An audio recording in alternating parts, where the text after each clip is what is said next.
মানুষ দুইটা আমল করলে পরে ইনশাআল্লাহ জান্নাত আল্লাহ পাক রব্বুল আলামিন তাকে দিয়ে দিবেন।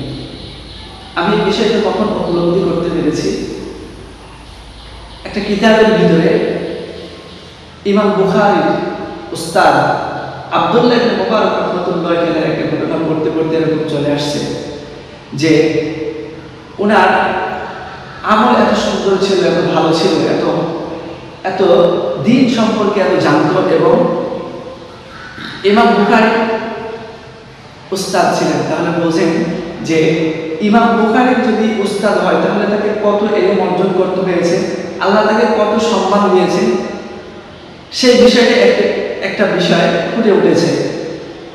হাদিসের ভিতরে খুব সুন্দর করে দিয়ে দিয়েছেন যে ওনার ইন্তেকালের পরে একটা ঘটনা, মানে এরকমই দেওয়া আছে।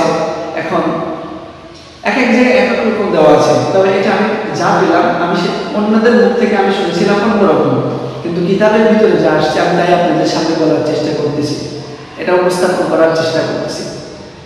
আব্দুল্লাহ ইবনে মুবারক রাহমাতুল্লাহি আলাইহি যখন দুনিয়া থেকে বিদায় হয়ে গেলেন, বিদায় হয়ে যাওয়ার পর ওনার খাদেম স্বপ্ন দেখতেছেন যে আব্দুল্লাহ ইবনে মুবারক রাহমাতুল্লাহি আলাইহির সঙ্গে ওনার দেখা হয়ে গেছে, সাক্ষাৎ হয়ে গিয়েছে। তো প্রশ্ন করতেছে, হুজুর আপনার সঙ্গে আপনি কবরে যাওয়ার পরে আল্লাহ আপনার সঙ্গে কেমন আচরণ করেছেন?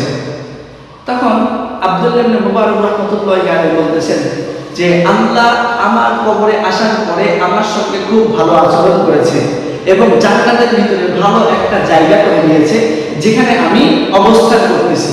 কিন্তু আমার মনের ভিতরে একটা প্রশ্ন যে আমার বাড়ির সামনে একটা কামার আমার ইন্তেকালের কয়েকদিন পরে দুনিয়া থেকে বিদায় হয়ে গেছে। তো আমি দেখতে পাচ্ছি যে আমাকে যে আল্লাহ জান্নাতটা দিয়েছেন, এর যে একটা ভালো অবস্থানে, একটা ভালো জান্নাতে, আমার চাই উচ্চ একটা লেভেলে ওই কামানকে আল্লাহ পাক রব্বুল আলামিন দিয়ে দিয়েছে। সঙ্গে সঙ্গে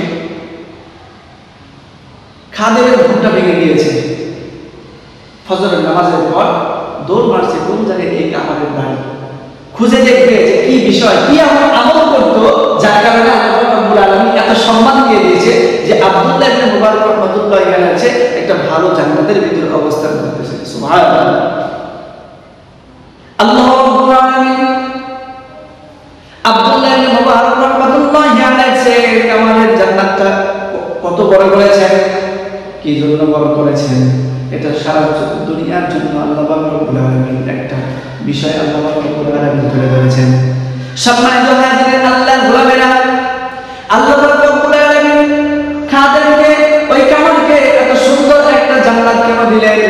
খাদেম বললেন, ওই কামানের বাড়ি খুঁজতে খুঁজতে পেয়ে গেলেন, বাহির থেকে সালাম দিতেছেন, আসসালামু আলাইকুম ওয়া রাহমাতুল্লাহ, ভিতর থেকে জবাব আসতেছে, ওয়া আলাইকুম আসসালাম ওয়া রাহমাতুল্লাহ। বাইরে থেকে প্রশ্ন করতেছেন, বল আপনার সাথে দুনিয়া থেকে বিদায় হয়ে গেছে কয়েকদিন আগে? ভিতর থেকে বলতেছেন, হ্যাঁ আমার স্বামী কয়েকদিন আগে দুনিয়া থেকে বিদায় হয়ে গিয়েছে। বাইরে থেকে খাদেমটা কি বলতেছেন, আপনার স্বামী কি এমন আমল করতো একটু আমাকে বলবেন?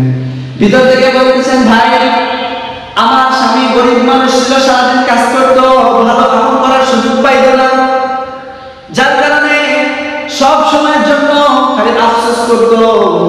এই যে আমার বাড়ির সামনে একটা দেখতে পাচ্ছেন আব্দুল্লাহ ইবনে মুবারক রাহমাতুল্লাহি আলাইহি বাসা, এই বাসার মধ্যে একজন ব্যক্তি ছিলেন আব্দুল্লাহ ইবনে মুবারক রাহমাতুল্লাহি আলাইহি। উনি সব সময় তাহাজ্জুদ নামাজ পড়তেন। রাত্রে বেলায় যখন ঘুমাইতে যাবেন, আমরা যখন ঘুমাইতে যাইতাম উনি ঘুমাতেন না, তাহাজ্জুদে দাঁড়ায় যাইতেন।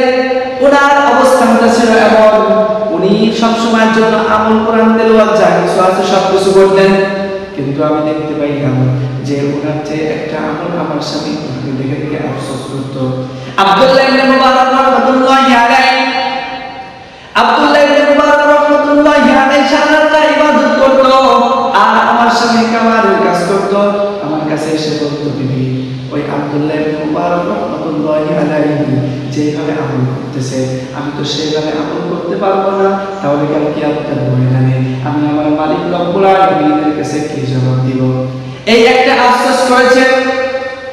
আর দুই নাম্বার হলো, যখনই আযান হয়ে যেত, মুয়াজ্জিন যখন মসজিদের ভিতরে আল্লাহু আকবার ধ্বনিটা দিয়ে দিত, আমার স্বামী একদিন যদি করতেন না, আমার স্বামী যদি ওই দূর থেকে 100 দিরহাম নিয়ে যদি একটা চাকু কেনার জন্য আসতেন, আমার স্বামী ওই চাকুর আলা লোকটাকে বসায় রেখে বলতেন, ভাই আযান হয়ে গেছে, নামাজটাকে শেষ করবো, এরপরে আপনাকে আমি চাকু বিক্রি করে দেবো আপনার কাছে। যখন এই দুইটা কাজ ভালো করতো, এই দুইটা কাজই আমার স্বামীর জন্য ভালো ছিল। আমার স্বামী এই দুইটা কাজ ভালো করেছে, যার কারণে হয়তো আল্লাহ পাক রব্বুল আলামিন এত ইজ্জত দিয়ে দিয়েছেন। খাদেম লাগলে বলতেছেন, আপনার স্বামীকে আল্লাহ পাক রব্বুল আলামিন এই দুইটা কারণে সবচেয়ে বেশি একটা কারণে পছন্দ হয়েছে, যে একজন ব্যক্তি আমল করে আল্লাহওয়ালা হয়ে গিয়েছে, আর ওই আল্লাহওয়ালাকে দেখে যে আমল করার তীব্রতা মনের ভিতরে আশঙ্কা এসে গেছে। এই কারণটাই আমার আল্লাহ পাক রব্বুল ইজ্জত ওয়াল জালালিহি আপনার স্বামীর জন্য পছন্দ করে নিয়েছে। যার কারণে আব্দুল্লাহ ইবনে মুবারক রাহমাতুল্লাহি আলাইহির চেয়ে এক ধাপ বেশি জান্নাতের ভিতরে মর্যাদা দিয়ে দিয়েছেন। খাদেম লাগলে বলতেছেন, হে দুনিয়ার মানুষ, তোমরা শুনে রাখো যে যখন আযান হয়ে যাবে, তোমরা 1 মিনিটের জন্য আর অপেক্ষা করবে না, সঙ্গে সঙ্গে দৌড় মারবা নামাজের দিকে। আমার আল্লাহ পাক রব্বুল আলামিন ডাক দিয়া বলতেছেন, ইয়া আইয়ুহাল্লাযীনা আমানু ইযা নুদিয়া লিস-সালাতি মিন ইয়াউমিল জুমআতি ফাসআউ ইলা যিকরিল্লাহি ওয়া যারুল বাইহ। আমার আল্লাহ পাক রব্বুল আলামিন বলতেছেন, হে মুমিনগণ, যখন তোমাদের সামনে আযান হয়ে যাবে, তোমরা দৌড় দিবা নামাজের জন্য, এবং নামাজ যখন ফাইদা উদিয়াতিস সালাতু ফান্তাশিরু ফিল আরদ, যখন নাকি নামাজটা শেষ হয়ে যাবে, তখন তোমরা জমিনে সরে পড়বা নিজেই অনুসরণ করার জন্য। এই জন্য এই দুইটা আমল করেছেন, যার কারণে আল্লাহ পাক রব্বুল আলামিন আব্দুল্লাহ ইবনে মুবারক রাহমাতুল্লাহি আলাইহির চেয়ে তার বাড়ির সামনে যে কামার ছিল, এই কামারের জান্নাতে একটা উচ্চ মর্যাদা দিয়ে দিয়েছেন। সুবহানাল্লাহ। এখান থেকে আমাদের একটা শিক্ষা নেওয়া লাগবে, সেটা হলো যে যখনই আযান হয়ে যাবে, আমরা দৌড় দিব নামাজের জন্য, যত ব্যস্ততাই থাকুক না কেন আমরা চলে যাব। আর যারা আল্লাহ হয়ে গিয়েছে, আমরা সব সময়ের জন্য চেষ্টা করব যে ওই রকম আমল করে নিজেদেরকে পরিবর্তন করে দুনিয়ায় চলা, এবং আল্লাহ পাক রব্বুল আলামিনের কাছে দোয়া করা যেন আল্লাহ পাক রব্বুল আলামিন দুনিয়া এবং আখিরাতকে আমাদের জন্য কল্যাণকর করে দেন। আল্লাহ পাক রব্বুল আলামিন কবুল করুন, সকলে বলি আল্লাহুম্মা আমিন।